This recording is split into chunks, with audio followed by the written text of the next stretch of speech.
Okay guys, here's a quick video on how to set up and wire in your wideband sensor by AEM. This is a really cool unit, comes with a lot of nice features. So to start, the wideband that they use is super high quality, will stand up to different fuels like E85, methanol. We'll go over where we're going to put the sensor and certain criteria for it, but we're going to start off with the wiring. So they give you two wiring harnesses. One goes straight to the sensor, which is really nice. The second one is going to be all of your auxiliary setup. So if you have a AEM ECU, you're going to take these two guys and plumb it straight to the ECU. There's a pin out for it. If you don't have an AEM ECU and you're using a Honda or a K-Pro that has analog inputs, you're going to use your brown wire, which is the analog ground. So the cool thing about having an analog ground is this grounds straight to the ECU. You don't have to worry about any voltage creep in the ground side. So like some ECUs that don't, or some widebands that don't have a analog ground, you have to ground them right next to the ECU, and sometimes you can get stray voltage in the ground source, and if you get enough of it, could possibly fry your ECU. So this is great. It has a analog ground that goes to the ground bus on your analog inputs in the ECU, and then this is your 0 to 5 volt positive. So you'll set this up to one of your analog outputs and tell the ECU that this is going to be your wideband. And for the K-Pro, you can actually it's not just data logging, but you can actually use the analog inputs for your closed loop system. So these two wires will go to your ECU. Red wire is just a simple 12 volt switched, so ignition switch, anything that is normally off, and then key on 12 volts, simple.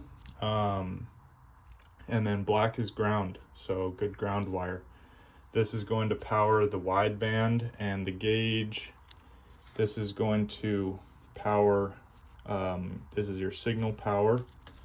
The blue, this goes to something we don't need. This goes into the OBD2 port if you want to monitor off that.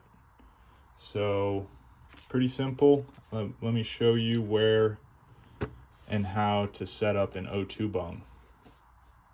Okay, so this is your O2 bung.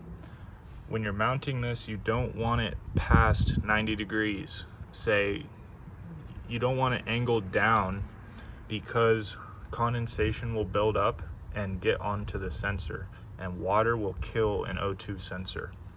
So it needs to be above 90 degrees. As you can see, there's a little bit of an angle in it.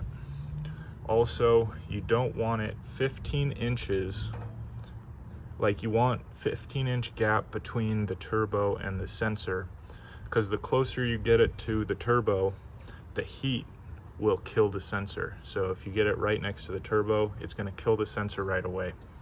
Another thing, you want 18 inches from the end of the exhaust to the sensor, because you'll get scavenged air. Fresh air will come back up the exit and throw your readings off at partial throttle. It will work at full throttle, but you need 18 inches to get a clean reading. Other than that, it's pretty simple. Okay, so since I don't have an AEM,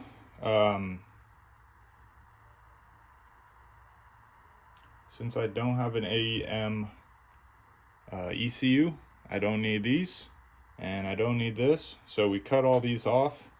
I cut them at different lengths so we can just wrap this in some wire harness tape, isolated, out of the way. So I de-shrouded this whole length of cable, came in this protective coating, but I want to make it cleaner than that and run, you know, my wires need to go in different places, so I'm gonna split loom this. So my power and my ground, I have a switch panel all set up fairly close to the sensor, so these got cut short, and there's a strain relief cord in here. So my signal, my analog input, my analog ground, and my analog power need to be longer, and these are going to go, you know, over to the ECU. So I picked some of this, I don't know what it's called, wire harness stuff. I don't know, it just makes it look nice. So we're gonna run everything through this and tape the ends and show you how it's done.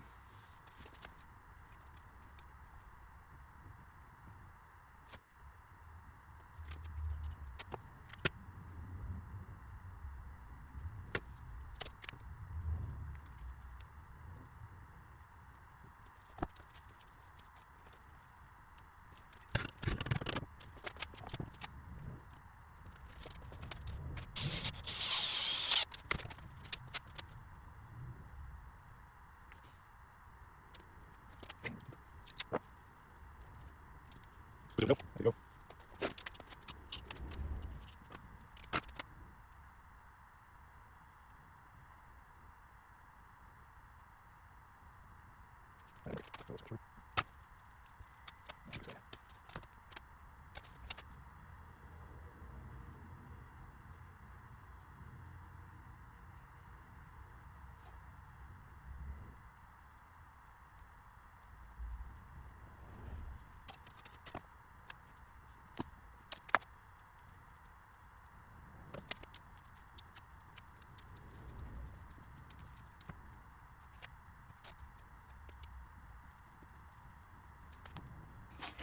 There's our wire harness.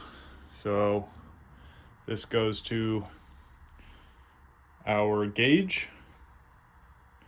These will get terminated with spade connectors to go into our switch panel.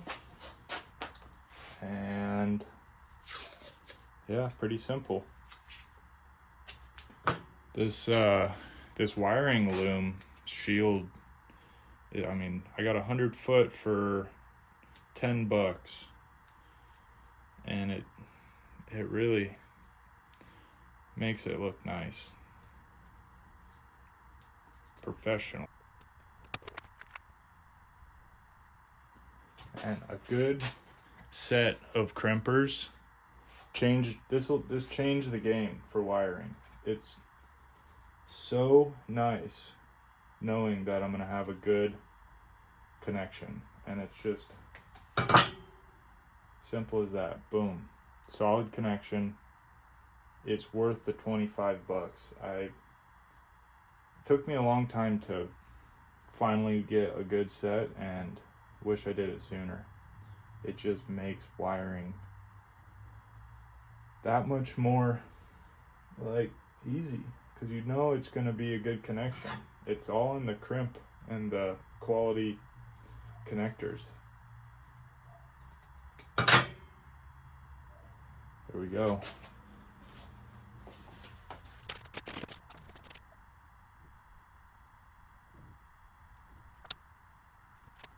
What, took 5 minutes, and now we have everything going where it needs to go. There's not loose wires in the under the dash. Everything's tidy, looks professional. All right, guys. So if you're just going to use this to look at your air fuel ratio, all you need to do, hook this to 12 volt switched. I mean, you can hook this straight to the battery and put an inline switch, and then hook your ground up and plug that into the sensor, plug your wideband into the sensor, and you're good to go. But the real benefit of something like this is hooking it into your ECU and having that monitoring capability. But I just thought I'd make a little video. It's pretty simple. Takes a little bit of welding skills, or you can, take it to your local welder and have the bung put in. Or a lot of exhausts already have bungs for O2 sensors. But yeah, highly recommend this AEM. I mean, I got this on Amazon on sale for like $195. So it was cheaper than the Autometer, better features than the Autometer. The Autometer doesn't have an analog ground. Highly recommend this AEM unit. Thanks for watching. If you have any comments, questions, leave them in the comment section. Subscribe for more of this Civic build.